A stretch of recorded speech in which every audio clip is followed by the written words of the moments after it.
Esa mañana empezó como cualquier otra, pero la sensación en el aire era distinta, como si el destino hubiera decidido contener la respiración. El tintinear de las tazas, el olor a café barato y tocino caliente, y el cansancio acumulado en los hombros de Clara se mezclaban mientras ella miraba el reloj, contando las horas que faltaban para poder recoger a su hijo en la guardería. No sabía que, antes de que ese día terminara, algo aparentemente cruel iba a convertirse en la chispa que cambiaría su vida para siempre, y quizá también la de alguien más. Clara era mesera en un pequeño diner de carretera, un lugar detenido en el tiempo, con asientos rojos de vinilo y un piso a cuadros que había visto mejores días. Tenía 27 años, un hijo de 2 años llamado Mateo y una vida sostenida por propinas impredecibles. Cada dólar importaba, cada turno era una apuesta contra la suerte.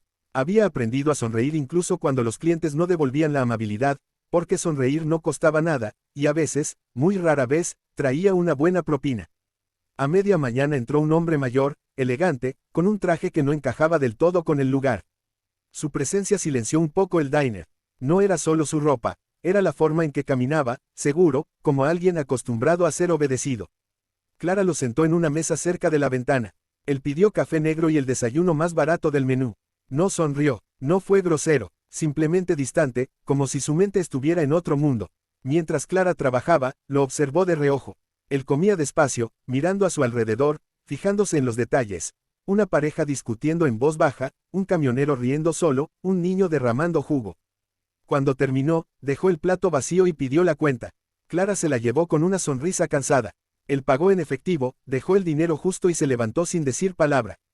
Cuando Clara regresó a la mesa, su corazón se hundió. Cero propina, ni una moneda. Sintió ese nudo familiar en el pecho, la mezcla de rabia y tristeza que conocía demasiado bien. Pensó en los pañales que tenía que comprar, en la renta atrasada, en Mateo dormido con su osito de peluche. Por un segundo, las lágrimas amenazaron con caer. Entonces, mientras limpiaba la mesa, notó algo extraño bajo el plato. Era un pequeño sobre blanco. Al principio pensó que era basura, pero su nombre estaba escrito ahí. Clara. Su letra era firme, elegante. Miró alrededor, pero el hombre ya no estaba. Con manos temblorosas, abrió el sobre. Dentro había una sola hoja doblada y una llave metálica pequeña, pesada. La carta decía: a veces el mayor regalo no es el dinero inmediato, sino la oportunidad. Perdona la dureza. Si decides leer hasta el final, entenderás por qué hoy no dejé propina. El corazón de Clara latía tan fuerte que apenas podía oír el ruido del diner. Dudó. Parte de ella quería romper la carta. Otra parte, la que había sobrevivido noches enteras sin dormir, la obligó a seguir leyendo. La carta continuaba explicando que el hombre había pasado su vida acumulando riqueza, pero perdiendo algo más valioso en el camino. Hablaba de decisiones frías, de juzgar a las personas por lo que veía en la superficie, de olvidar lo que era necesitar. Decía que ese día había decidido poner a prueba algo más que a Clara, a sí mismo. La llave, explicaba, pertenecía a una pequeña unidad de almacenamiento a su nombre, a pocas cuadras del diner. Dentro había algo que ella podía usar o vender, algo que no le daría alivio inmediato, pero sí una oportunidad real de cambiar su rumbo. No pedía nada a cambio, solo que, si algún día podía, hiciera lo mismo por alguien más. Clara pasó el resto del turno como en un sueño. Dudó durante horas. Pensó que podía ser una broma cruel. Pensó que no tenía nada que perder. Al salir, con Mateo dormido en brazos, caminó hasta la dirección indicada. La unidad estaba vieja, pero la llave encajó. Al abrir la puerta, encontró cajas cuidadosamente etiquetadas.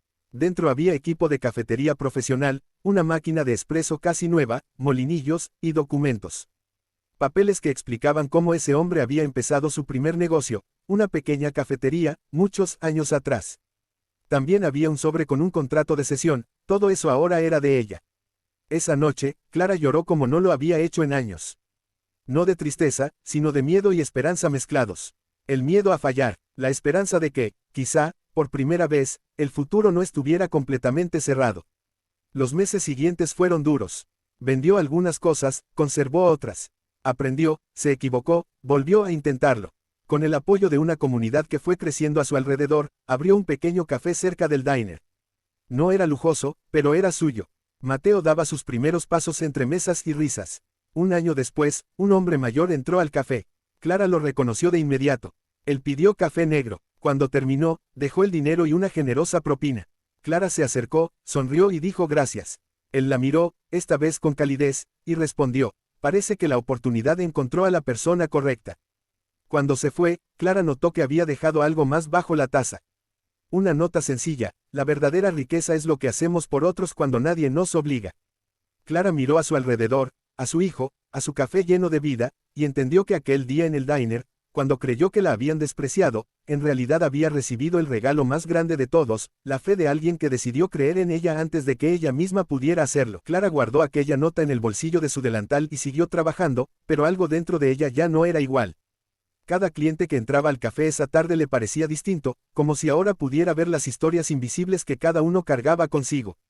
Ya no servía solo café, servía tiempo, escucha, pequeños momentos de refugio. Entendió que su propio camino había cambiado porque alguien, un desconocido, decidió mirar más allá de una mesa sucia y una propina inexistente. Con el paso de los días, el café se convirtió en algo más que un negocio. Se volvió un punto de encuentro. Clara empezó a ofrecer café suspendido para quien no pudiera pagarlo. No lo anunciaba, simplemente lo hacía. Algunos días alguien dejaba una moneda extra, otros días no.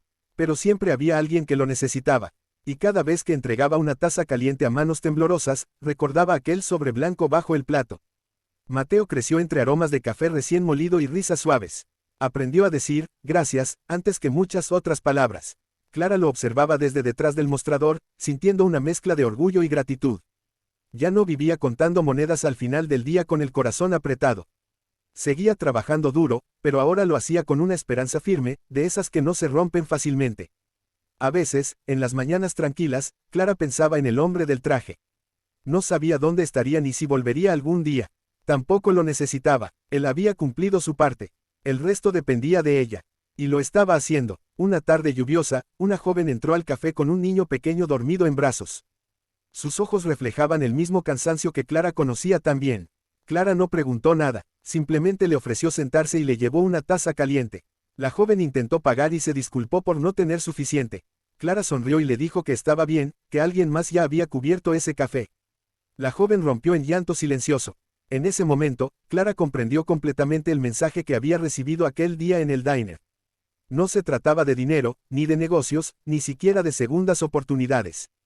Se trataba de humanidad, de cadenas invisibles de bondad que pasan de una persona a otra sin necesidad de nombres. Esa noche, al cerrar el café, Clara apagó las luces y miró el lugar vacío. Recordó la mesa del diner, el dinero exacto, la ausencia de propina y el dolor que sintió entonces. Si pudiera volver atrás, no cambiaría nada, porque incluso los momentos que parecen más injustos pueden esconder un propósito mayor. Abrazó a Mateo antes de dormir y le susurró una promesa, que siempre intentaría ver a las personas con compasión, incluso cuando el mundo pareciera frío.